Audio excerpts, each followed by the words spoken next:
Hello students, आप सभी का एक बार फिर से स्वागत है आपके अपने यूट्यूब चैनल आर्ट्स बाबा पे। आज हम लोग क्लास 12 के चैप्टर नंबर 4 जो हमारी हिस्ट्री का बच्चों जिसका नाम है विचारक, विश्वास और इमारतें, सांस्कृतिक विकास, इस चैप्टर के इंपॉर्टेंट एमसीक्यू क्वेश्चंस को पढ़ेंगे। तो बच्चों वीडियो को शुरू करने से पहले बता दूं, हमारे यूट्यूब चैनल पे लगातार इंपॉर्टेंट एमसीक्यू क्वेश्चंस की वीडियो को लगातार अपलोड किया जा रहा है। तो बच्चों जो भी बच्चे हमारे चैनल से पुराने जुड़े हुए हैं उनको सपोर्ट करने के लिए सबसे पहले बहुत बहुत धन्यवाद। तो चलिए बच्चों वीडियो को शुरू करते हैं। आज के चैप्टर का हमारा जो पहला क्वेश्चन है बच्चों, कहता है सांची का स्तूप स्थित है। देखिए चैप्टर के एक्सप्लेनेशन की वीडियो आपको हमारे चैनल के प्लेलिस्ट पे मिल जाएगा, ठीक है। तो जब आपको एक्सप्लेनेशन आता होगा तो आपको एमसीक्यू बहुत ही इजी तरीके से आएगा ही आएगा। फिर भी मैं कोशिश करता हूं अपनी तरफ से कि ज्यादा से ज्यादा इन क्वेश्चनों को एक्सप्लेन करके आपको बताऊं। तो देखिए बच्चों, जो सांची का स्तूप है, सांची एक जगह है मध्य प्रदेश में, भोपाल के निकट, भोपाल के निकट, ठीक है। तो इसका सही उत्तर हो जाएगा बच्चों ऑप्शन नंबर ए। सांची का स्तूप मध्य प्रदेश की राजधानी भोपाल के निकट एक पहाड़ी की तलहटी पर निचले इलाके में एक गुंबद जैसी आकृति है, जिसे क्योंकि ये सांची नामक स्थान पे पाया गया है इसीलिए कहते हैं इसे सांची का स्तूप, ठीक है बच्चों। क्वेश्चन नंबर सेकंड है, भोपाल की बेगम नहीं थी। तो देखिए भोपाल की बेगम कौन थी? शाहजहां बेगम थी, सुल्तान जहां बेगम थी, ये तो थी, ठीक है। पर आपसे क्या क्वेश्चन पूछ रहा है, कौन नहीं थी? तो इसका सही उत्तर हो जाएगा नूरजहां बेगम नहीं थी, ठीक है बच्चों। तो समझ आ गया आपको। तो भोपाल की बेगम कौन थी? शाहजहां बेगम, और सुल्तान, इनकी उत्तराधिकारी थी सुल्तान जहां बेगम।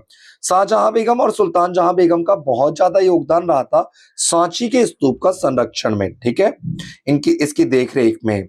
तो चलिए क्वेश्चन नंबर 3 देखते हैं हम। सांची के स्तूप के संरक्षण में निम्न में से किसका महत्वपूर्ण योगदान रहा है? तो बच्चों सांची के स्तूप के संरक्षण में जो महत्वपूर्ण योगदान था वो तो शाहजहां बेगम का। शाहजहां बेगम, देखिए ऑप्शन ए में देखिए क्या लिखा है, शाहजहां। तो कई बच्चे क्या करेंगे, शाहजहां देखते ही इसे क्लिक कर देंगे, बट ये क्या हो जाएगा आपका, गलत हो जाएगा। शाहजहां बेगम थी, और शाहजहां बेगम के उत्तराधिकारी कौन थे? सुल्तान जहां बेगम। तो इसीलिए सुल्तान जहां बेगम तो कहीं नहीं है, तो इसीलिए इसका सही उत्तर हो जाएगा हमारा ऑप्शन नंबर बी, ठीक है बच्चों। नेक्स्ट क्वेश्चन देखते हैं। क्वेश्चन नंबर 4 क्या कह रहा है? क्वेश्चन नंबर 4 कहता है बच्चों हमारा, निम्न पुस्तक शाहजहां बेगम की आत्मकथा थी। तो शाहजहां बेगम की आत्मकथा जो थी बच्चों, बुक थी, उसका नाम था ताज उल इकबाल तारीख भोपाल, जिसे हम हिंदी में कहते हैं भोपाल का इतिहास। क्या कहते हैं बच्चों? भोपाल का इतिहास, ठीक है। क्वेश्चन नंबर 5 है बच्चों, शाहजहां बेगम के उत्तराधिकारी थी। तो शाहजहां बेगम के उत्तराधिकारी मैंने अभी पीछे बताया था आपको, शाहजहां बेगम की उत्तराधिकारी कौन थी? सुल्तान जहां बेगम। क्लियर है बच्चों? ऑप्शन नंबर सी, शाहजहां बेगम और सुल्तान जहां बेगम का किस चीज में योगदान था? सांची के स्तूप के संरक्षण में बहुत इंपॉर्टेंट योगदान था। क्वेश्चन नंबर 6 है, सांची का स्तूप किस धर्म का महत्वपूर्ण केंद्र था? तो जो सांची का स्तूप है बच्चों वो बौद्ध धर्म का महत्वपूर्ण केंद्र था।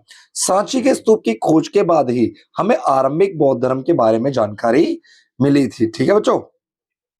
क्वेश्चन नंबर 7 है, निम्नलिखित चिंतकों का उद्भव ईसा पूर्व प्रथम सहस्त्राब्दी में हुआ था। चैप्टर के एक्सप्लेनेशन वाली वीडियो में मैंने बताया था आपको कि ईसा पूर्व प्रथम सहस्त्राब्दी में विश्व में इसे एक तो महत्वपूर्ण मोड़ माना जाता है विश्व इतिहास का। क्यों? क्योंकि विश्व में दार्शनिकों का उद्भव हुआ था, जैसे यूनान में सुकरात, प्लेटो, अरस्तु, चीन में खुंगसी, और भारत के अंदर महावीर और बुद्ध, ठीक है। इसीलिए इसका सही उत्तर हो जाएगा बच्चों उपरोक्त सभी। ये सभी उत्तर आपके सही हैं। प्रश्न संख्या 8 देखते हैं, ऋग्वेद किस देवता की स्तुति का संग्रह है? तो बच्चों ऋग्वेद के अंदर अग्निदेव, सोमदेव और इंद्रदेव का जिक्र मिलता है, इसीलिए इसका सही उत्तर हमारा उपरोक्त सभी। तो बच्चों वीडियो को आगे ले जाने से पहले बता दूं आपको कि देखिए आप लोगों के लिए लगातार हमारे YouTube चैनल पे वीडियो लाए जा रहे हैं। अगर आपको किसी भी तरह का पर्सनल गाइडेंस चाहिए तो ये आप मेरे 2 नंबर दिए हुए हैं, इस पर आप कॉल या व्हाट्सअप कर सकते हैं। कोशिश कीजिएगा कि व्हाट्सअप ही करें, ठीक है। ज्यादातर मैं ऑफलाइन ट्यूशन में बिजी रहता हूं तो जिसके कारण मैं कॉल पिक जल्दी नहीं कर पाता हूं, ठीक है बच्चों। तो आप कर सकते हैं, पर्सनल जो भी आपकी दिक्कत है, क्वेरीज है, वो पूछ सकते हो आप, ठीक है। क्वेश्चन नंबर 9 देखिए, निम्न जटिल यज्ञ राजा अथवा सरदार किया करते थे। तो कौन से यज्ञ राजा या सरदार के द्वारा कराए जाते थे? तो राजस्व यज्ञ और अश्वमेध यज्ञ जो होते थे हमारे, ये राजा या सरदार के द्वारा कराए जाते थे, इसीलिए इसका सही उत्तर हो जाएगा ऑप्शन नंबर सी, ए और बी दोनों। जो जटिल यज्ञ होते थे ये राजा व सरदार के द्वारा कराए जाते थे, ठीक है बच्चों। क्लियर हो गया? आगे देखते हैं। क्वेश्चन नंबर 10 है, जैन धर्म के 24 महान शिक्षक क्या कहलाते थे? तो जैन धर्म के 24 महान शिक्षकों को कहा जाता था बच्चों तीर्थकर। क्या कहा जाता था? तीर्थकर कहा जाता था। क्लियर होगी बात? ये समझ आ गया आप लोगों को? ये समझ आ गया आपको कि जैन धर्म के 24 जो महान शिक्षक होते हैं उन्हें क्या कहते थे हम? तीर्थकर। ठीक है। अच्छा, कई बार क्वेश्चन पेपर में ये क्वेश्चन आता है तीर्थकर किन्हें कहते हैं? तो तीर्थकर बच्चों वे महान वे पुरुष होते थे जो महिला और पुरुषों को जीवन की नदी के क्या ले आते थे? पार ले आते थे। क्लियर हो गया? क्वेश्चन नंबर 11 है बच्चों, भगवान बुद्ध के बचपन का नाम क्या था? तो भगवान बुद्ध के बचपन का नाम था सिद्धार्थ। क्या नाम था बच्चों? सिद्धार्थ। ठीक है। ये साक्य कबीले के जो राजा थे उनके पुत्र थे। क्वेश्चन नंबर 12 है, बौद्ध धर्म के संस्थापक कौन थे? तो बच्चों बौद्ध धर्म के संस्थापक थे गौतम बुद्ध। कौन थे बच्चों? Gautam Buddha. Option number B सही है। क्वेश्चन नंबर 13 है, बौद्ध श्रमण कहलाते थे। बौद्ध श्रमण क्या कहलाते थे? भिक्खु कहलाते थे। जो बौद्ध धर्म के अंदर जो वो होते ना जो पुजारी होते हैं उन्हें क्या कहते थे हम? भिक्खु कहते थे। क्लियर हो गया? ठीक है। बौद्ध धर्म के जो अनुयायी होते थे उन्हें भिक्खु या जो महिलाएं होती थी भिक्खु नहीं कहलाती थी। ठीक है। क्वेश्चन नंबर 14 है बच्चों, निम्न महिला बौद्ध संघ में आने वाली पहली भिक्खुनी थी। तो देखिए भगवान बुद्ध की जो मौसी थी, ठीक है, महाप्रजापति गौतमी, ये बौद्ध संघ में आने वाली पहली भिक्खुनी बनी थी। ठीक है। अपने शिष्य आनंद के कहने पर इन्होंने महिलाओं को प्रवेश दिया था। ठीक है। क्वेश्चन नंबर 15 है बच्चों, भगवान बुद्ध का जन्म स्थान था। तो भगवान बुद्ध का जन्म कहाँ पे हुआ था? नेपाल के लुम्बिनी में हुआ था। कहाँ पे हुआ था बच्चों? नेपाल के लुम्बिनी में। ठीक है। क्वेश्चन नंबर 16 है बच्चों, भगवान बुद्ध ने अपना पहला उपदेश, प्रथम उपदेश जो पहला उपदेश था बच्चों कहाँ पे दिया था? तो पहला उपदेश सारनाथ में दिया था। कहाँ पे दिया था? सारनाथ। एक बार देख लीजिए, लुम्बिनी में इनका जन्म हुआ था, बौद्ध गया में इन्हें ज्ञान की प्राप्ति हुई थी, सारनाथ में पहली बार इन्होंने क्या दिया था? अपना जो 5 शिष्यों को उपदेश दिया था पहली बार, और कुशीनगर में क्या हुआ था बच्चों? कुशीनगर में इन्हें निब्बान की प्राप्ति हुई थी। ठीक है। क्वेश्चन नंबर 17 देख लीजिए, यही है, भगवान बुद्ध को किस स्थान पे ज्ञान की प्राप्ति हुई थी? तो ज्ञान की प्राप्ति हुई थी बच्चों बौद्ध गया में। कहाँ पे हुई थी? बौद्ध गया में। बिहार के गया में एक जगह है, ठीक है, गया जिला है और उसमें ही बौद्ध गया नामक एक स्थान है, वहां पे। क्वेश्चन नंबर 18 है बच्चों, जहां बुद्ध ने निर्वाण बोल लो या निब्बान बोल लो, बात एक ही है, मतलब देह त्यागा था। ठीक है। शरीर त्यागा था। कौन सा इलाका है बाबू? कुशीनगर। ठीक है। यह आपका उत्तर प्रदेश गोरखपुर जिले में पड़ता है। ठीक है।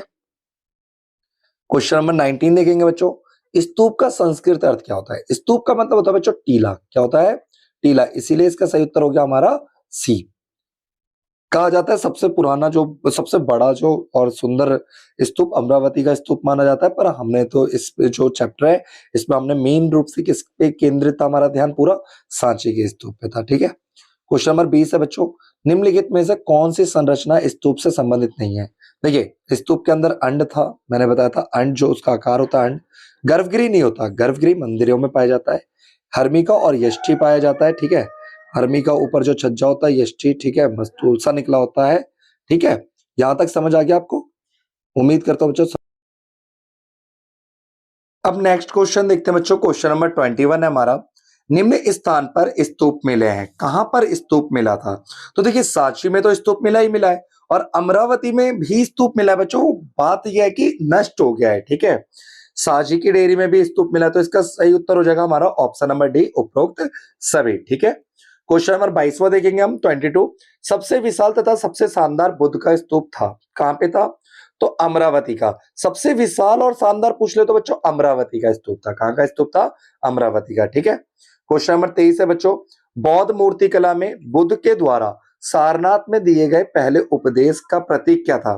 तो देखो भगवान बुद्ध ने जो सारनाथ में पहली बार उपदेश दिया था ना, उसे चक्र के रूप में दिखाया गया है। बुद्ध मूर्ति कला में से चक्र, आपके एनसीईआरटी में बुक होगी, उसमें 3 डायग्राम होगा, उसमें चक्र के रूप में दिखाया गया है। ठीक है बच्चों।